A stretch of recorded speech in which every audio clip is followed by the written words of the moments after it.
Hello everyone, जय Jagannath. Welcome to कल्की education. तो अष्टम श्रेणी छात्र छात्र मैंने जो मैंने वार्षिक परीक्षा देवाक जाउछ, जो मानकर वार्षिक परीक्षा आनुअल एग्जामिनेशन अछि, तो तुम मान प्रश्नपत्र नहीं आसी पिला देख पार्थ तुम प्रश्नपत्र नहीं आसी 100% प्रश्नपत्र यही प्रश्नपत्र ही तुम एग्जाम पड़े। तो पे कहीं मतलब मिस न करी वीडियो को लास्ट समस्त देखूँ। तापूर्व कर पे जो चैनल को सब्सक्राइब करना समस्त चैनल को सब्सक्राइब कर। पे न्यू चैनल अच्छी तो समस्त चैनल को सब्सक्राइब कर, सपोर्ट कर। चैनल बहुत हेल्पफुल होगा तुम पे। तो पे समस्त चैनल को सब्सक्राइब कर। तो ଦେଖିପାରୁଥିବ ତମର ଦ୍ୱିତୀୟ ସମାପ୍ତି ସୂଚକ ମାନ ନିର୍ଦ୍ଧାରଣ 2026। ତ ଏସେ2 ପରୀକ୍ଷା ଶ୍ରେଣୀ ଅଷ୍ଟମ, ବିଷୟ ତମର କଣ ନା ଭାଷା ଓଡ଼ିଆ। ତ ଚାଲନ୍ତୁ ଦେଖିବା କ୍ୱେଶ୍ଚିନ୍ କଣ ଅଛି, କ୍ୱେଶ୍ଚିନ୍ ଆନ୍ସର ଡିସ୍କସନ୍ କରିବା। ତ ତାପରେ କହି ରଖୁଛି ପିଲାମାନେ ଆଉ ଥରେ, ଯୋଉମାନେ ଆମ ଚ୍ୟାନେଲକୁ ସବସ୍କ୍ରାଇବ କରିନ ସମସ୍ତେ ଚ୍ୟାନେଲକୁ ସବସ୍କ୍ରାଇବ କରିଦିଅ ଏବଂ এই ଭିଡ଼ିଓ ଡେସ୍କ୍ରିପସନ୍ ଲିଙ୍କରେ ଆମ ଟେଲିଗ୍ରାମ ଚ୍ୟାନେଲର ଲିଙ୍କ ଅଛି, ସମସ୍ତେ ଟେଲିଗ୍ରାମ ଚ୍ୟାନେଲରେ ଜଏନ୍ ହେଇଯାଅ। କିଛି ସବୁ ଅପଡେଟ୍ ପାଇବା ପାଇଁ ଟେଲିଗ୍ରାମ ଚ୍ୟାନେଲରେ ଜଏନ୍ ହେଇଯାଅ। ତ ପିଲାମାନେ ଏଥର ଚାଲନ୍ତୁ କ୍ୱେଶ୍ଚିନ୍ କଣ ଦେଖିବା। ଅନୁଚ୍ଛେଦଟି ପଢ଼ି 1 ରୁ 6 ନମ୍ବର ପ୍ରଶ୍ନର ପର୍ଯ୍ୟନ୍ତ ପ୍ରଶ୍ନର ଉତ୍ତର ଲେଖ। ଅନୁଚ୍ଛେଦ କଣ ଥିଲା? ବିଶାଳ ଲିଙ୍ଗରାଜ ମନ୍ଦିର ଓଡ଼ିଆ ଶିଳ୍ପୀର ଅସାଧାରଣ କାରୁକଳାର ନିର୍ଦ୍ଦେଶନ। ମନ୍ଦିରଟି ପଞ୍ଚରଥାକୃତି ଓ ଉଚ୍ଚତା 147 ଫୁଟ। ମନ୍ଦିରର ମୂଳ ଅଂଶ ଚିତ୍ତାକର୍ଷକ କାରୁକାର୍ଯ୍ୟରେ ପରିପୂର୍ଣ୍ଣ। ମନ୍ଦିର ମଧ୍ୟରେ ପ୍ରତିଷ୍ଠିତ ଦେବତା କୃତ୍ତିବାସଙ୍କ ନାମାନୁସାରେ ଭୁବନେଶ୍ୱରକୁ କୃତ୍ତିବାସ କ୍ଷେତ୍ର କୁହାଯାଏ। ଭୁବନେଶ୍ୱର କୋଉ କ୍ଷେତ୍ର କୁହାଯାଏ ନା କୃତ୍ତିବାସ କ୍ଷେତ୍ର କୁହାଯାଏ। ଗଙ୍ଗବଂଶର ପ୍ରଥମ ରାଜା ଚୋଡ଼ଗଙ୍ଗ ଦେବଙ୍କ ଠାରୁ ଆରମ୍ଭ କରି ବିଭିନ୍ନ ଗଙ୍ଗବଂଶୀ ରାଜାମାନଙ୍କ ଦ୍ୱାରା କୃତ୍ତିବାସ ଲିଙ୍ଗରାଜଙ୍କ ସେବା ପୂଜା ଉଦ୍ଦେଶ୍ୟରେ ବହୁ ଜମିବାଡ଼ି ଖଞ୍ଜାଯାଇଛି। କଣ ପାଇଁ, କୋଉ ଉଦ୍ଦେଶ୍ୟରେ ନା କୃତ୍ତିବାସଙ୍କ ଲିଙ୍ଗରାଜଙ୍କ ସେବା ଉଦ୍ଦେଶ୍ୟରେ।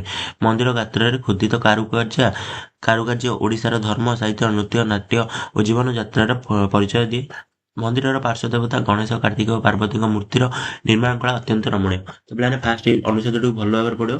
ଦେନ୍ ତମର 1 ରୁ 6 ନମ୍ବର ଯୋଉ କ୍ୱେଶ୍ଚିନ୍ ଦେଇଛି, ଏଇ 6ଟି ଯୋଉ କ୍ୱେଶ୍ଚିନ୍ ଦେଇଛି ସେ କ୍ୱେଶ୍ଚିନ୍କୁ ପଢ଼ିକି ଭଲ ଭାବରେ ଆନ୍ସର ଦେବ। ଫାଷ୍ଟ କ୍ୱେଶ୍ଚିନ୍ କଣ ଥିଲା? ଗଙ୍ଗବଂଶର ପ୍ରଥମ ରାଜାଙ୍କ ନାମ କଣ? 2 ନମ୍ବର କ୍ୱେଶ୍ଚିନ୍ ଲିଙ୍ଗରାଜ ମନ୍ଦିରର ଗଠନ ଶୈଳୀ କିପରି? ନେକ୍ସଟ ତମର 3 ନମ୍ବର କ୍ୱେଶ୍ଚିନ୍ କଣ ଥିଲା? କେଉଁ ଦେବାଦେବୀ ମନ୍ଦିରର ପାର୍ଶ୍ୱ ଦେବତା ଭାବେ ପୂଜା ପାଉଛନ୍ତି? ରାଇଟ୍ ଆନ୍ସର କଣ ହବ ନା ତମେ ପଢ଼ିଥିଲ ସବୁ ଗଣେଶ, କାର୍ତ୍ତିକ, ପାର୍ବତୀ। ଏଠି ଗଙ୍ଗବଂଶର ପ୍ରଥମ ରାଜାଙ୍କ ନାମ କଣ ନା ଚୋଡ଼ଗଙ୍ଗ ଦେବ। ନେକ୍ସଟ ଲିଙ୍ଗରାଜ ମନ୍ଦିରର ଗଠନ ଶୈଳୀ କିପରି? ନା ଲିଙ୍ଗରାଜ ମନ୍ଦିରର ଗଠନ ଶୈଳୀ ପଞ୍ଚରଥାକୃତି ଓ ଉଚ୍ଚତା 148 ଫୁଟ। ତ ଏଇଟା ଥିଲା ଲିଙ୍ଗରାଜ ମନ୍ଦିରର ଗଠନ। ନେକ୍ସଟ ତମର 3 ନମ୍ବର କ୍ୱେଶ୍ଚିନ୍ 4 ନମ୍ବର କ୍ୱେଶ୍ଚିନ୍ କଣ ଥିଲା? ଭୁବନେଶ୍ୱରକୁ କାହିଁ କୃତ୍ତିବାସ କ୍ଷେତ୍ର କୁହାଯାଏ? ତ ଏଠି କୃତ୍ତିବାସ ଦେବତା ପୂଜା ପାଉଥିବାରୁ କୃତ୍ତିବାସ କ୍ଷେତ୍ର କୁହାଯାଏ। ତ ଅନୁଚ୍ଛେଦଟିକୁ ସମସ୍ତେ ଭଲ ଭାବରେ ପଢ଼ିବ, ଯାହାଦ୍ୱାରା ଆନ୍ସର ବହୁତ ଇଜିଲି ଦେଇପାରିବ। 5 ନମ୍ବର କ୍ୱେଶ୍ଚିନ୍ ମନ୍ଦିରର କାରୁକାର୍ଯ୍ୟ ଓଡ଼ିଶାର ସଂସ୍କୃତିର କେଉଁ ସବୁ ଦିଗକୁ ପ୍ରତିଫଳିତ କରିଥାଏ? ନେକ୍ସଟ 6 ନମ୍ବର କ୍ୱେଶ୍ଚିନ୍ ଗଙ୍ଗବଂଶର ରାଜାମାନେ ମନ୍ଦିରର ସେବା ପୂଜା ଲାଗି କି ବ୍ୟବସ୍ଥା କରିଥିଲେ? ନେକ୍ସଟ ପଦ୍ୟାଂଶଟିକୁ ପଢ଼ି 7 ରୁ 12 ନମ୍ବର ପର୍ଯ୍ୟନ୍ତ ପ୍ରଶ୍ନଗୁଡ଼ିକର ଉତ୍ତର ଲେଖ। ତ ପିଲାମାନେ ଫାଷ୍ଟ ପଦ୍ୟାଂଶ ଯୋଉ ଦେଇଛି ଛୋଟିଆ ପଦ୍ୟାଂଶଟିକୁ ପଢ଼ିବ। ଦେନ୍ 7 ରୁ 12 ନମ୍ବର ଯୋଉ କ୍ୱେଶ୍ଚିନ୍ ଦେଇଛି ସେ କ୍ୱେଶ୍ଚିନ୍କୁ ଇଜିଲି କରିପାରିବ। ତ ସମସ୍ତେ ପଦ୍ୟାଂଶଟିକୁ ଫାଷ୍ଟ ପଢ଼ିବ। ପଦ୍ୟାଂଶ କଣ ଦେଇଛି? ଧରିଛି ଧରଣୀ ଧରାର ଭାର, ଖେଳୁଛି କୋଳରେ ଭବ ସଂସାର, ସତ୍ୟ ଶାନ୍ତି ଦୟା କ୍ଷମ ଆବରି, ସପନାଙ୍କ ପଡ଼ି ଦିଏ ସର୍ବରି, ଧନ୍ୟ ଧନ୍ୟ ତୁମେ ତୁମା ଧରଣୀ, ସନ୍ତାନ କଷଣୀ ହୋଇ କଷଣୀ। ତ ନେକ୍ସଟ ତମର 7 ନମ୍ବର କ୍ୱେଶ୍ଚିନ୍ କଣ ଦେଲା? ସେଇ ପଦ୍ୟାଂଶଟିକୁ ଇଏ କରିବ। ତ 7 ନମ୍ବର କ୍ୱେଶ୍ଚିନ୍ ଦେଲା ପୃଥିବୀର ଭାରକୁ କିଏ ଧାରଣ କରିଛି?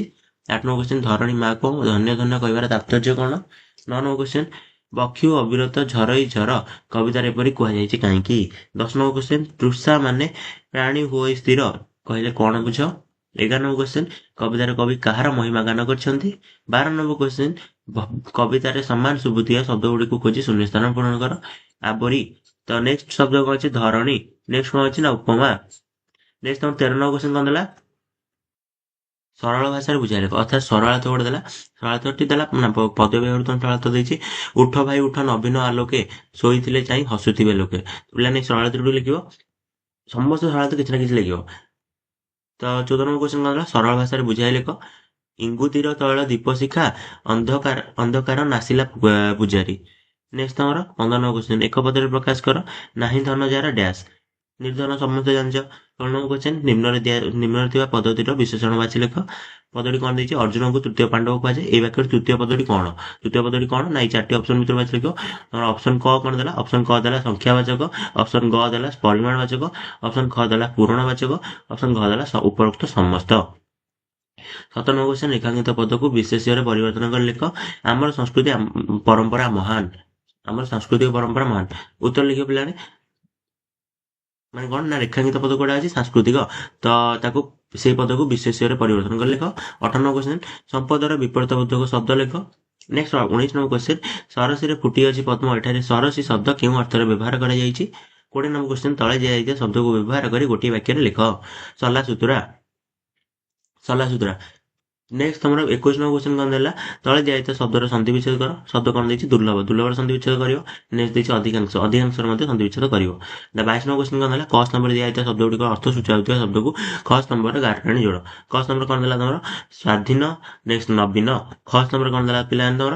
ପ୍ରାଚୀନ, ପରାଧୀନ, ନୂତନ। ସେପରି 23 ନମ୍ବର କ୍ୱେଶ୍ଚନ କଣ ଦେଲା?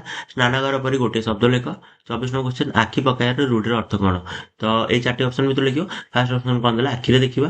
ଗ ଦେଲା ଆଖିରେ ଦେଖାଇବା। ଖ ଦେଲା ଆଖି ପାଖକୁ ନେଇ ଦେଖିବା। ଘ ଦେଲା ନଜର ପକାଇବା। ତ ପିଲାମାନେ ସମସ୍ତେ ଜାଣିଛ ରାଇଟ୍ ଆନ୍ସର କଣ ହବ? ଯୋଉମାନେ ଜାଣିଛ ସମସ୍ତେ କମେଣ୍ଟ ସେକ୍ସନରେ ଜଣାଇବ।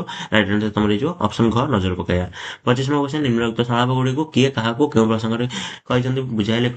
ମହର୍ଷି ମନ୍ତ୍ରାନ୍ତ ସଫଳା ସନ୍ତୁ ପୂର୍ଣ୍ଣା ଶାନ୍ତୁ ମନୋରଥା।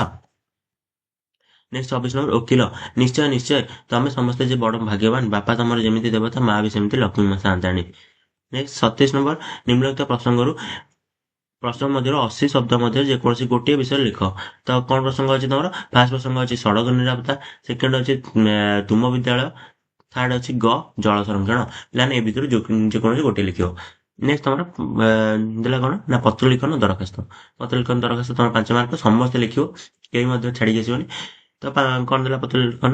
ତୁମ ବିଦ୍ୟାଳୟରେ ହୋଇଥିବା ବାର୍ଷିକ କ୍ରୀଡ଼ା ପ୍ରତିଯୋଗିତା ବିଷୟରେ ନିଜର ଅନୁଭୂତି ବର୍ଣ୍ଣନା କରି ମାଙ୍କ ନିକଟକୁ ପତ୍ର ଲେଖ। ମନେକର ତମେ ହଷ୍ଟେଲରେ ରହୁଛ, ହଷ୍ଟେଲରେ ତମର ମାନେ ତମ ବିଦ୍ୟାଳୟ ହଷ୍ଟେଲ ଅଛି, ହଷ୍ଟେଲରେ ରହୁଛ ବା ଛାତ୍ରାବାସରେ ରହୁଛ, ତମ ଛାତ୍ରାବାସରେ କିପରି ବାର୍ଷିକ କ୍ରୀଡ଼ା ପ୍ରତିଯୋଗିତା ପାଳନ କରାହେଲା ଏଇଟା ବର୍ଣ୍ଣନା କରି ମାଙ୍କ ଦେଇ ଲେଖିବ।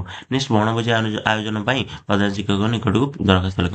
ବଣଭୋଜି ବା ପିକନିକ ଆୟୋଜନ କେମିତି ହବ ବା କୋଉ ଜାଗାକୁ ଯିବ ସେଇଟା ବର୍ଣ୍ଣନା କରିକି ତମ ପ୍ରଧାନ ଶିକ୍ଷକଙ୍କ ପାଖକୁ ଲେଖିବ। ତ ପିଲାମାନେ ଇଏ ଥିଲା ତମର ଅଷ୍ଟମ ଶ୍ରେଣୀ ପିଲାମାନଙ୍କର ପରୀକ୍ଷାର ପ୍ରଶ୍ନପତ୍ର 100% ରିଅଲ ପ୍ରଶ୍ନପତ୍ର। ଆଉ ଯୋଉମାନେ ଆମ ଚ୍ୟାନେଲକୁ ସବସ୍କ୍ରାଇବ କରନା ପିଲାମାନେ ସମସ୍ତଙ୍କୁ କହୁଛି ଚ୍ୟାନେଲକୁ ସବସ୍କ୍ରାଇବ କର। ଚ୍ୟାନେଲଟି ବହୁତ ହେଲ୍ପଫୁଲ ହବ ତମମାନଙ୍କ ପାଇଁ। ତ ଚ୍ୟାନେଲକୁ ସମସ୍ତେ ସବସ୍କ୍ରାଇବ କର ଏବଂ ଭିଡ଼ିଓଟି ନିଜ ସାଙ୍ଗମାନଙ୍କୁ ମଧ୍ୟ ସେୟାର କରିଦିଅ, ଲାଇକ୍ ମଧ୍ୟ କରିଦିଅ। ପିଲାମାନେ ଯେହେତୁ ନ୍ୟୁ ଚ୍ୟାନେଲ ଅଛି ସମସ୍ତେ ଚ୍ୟାନେଲକୁ ସବସ୍କ୍ରାଇବ କରିବ। ତ ରହୁଛି ଜୟ ଜଗନ୍ନାଥ। ନେକ୍ସଟ ଭିଡ଼ିଓରେ ଦେଖା ହେବା।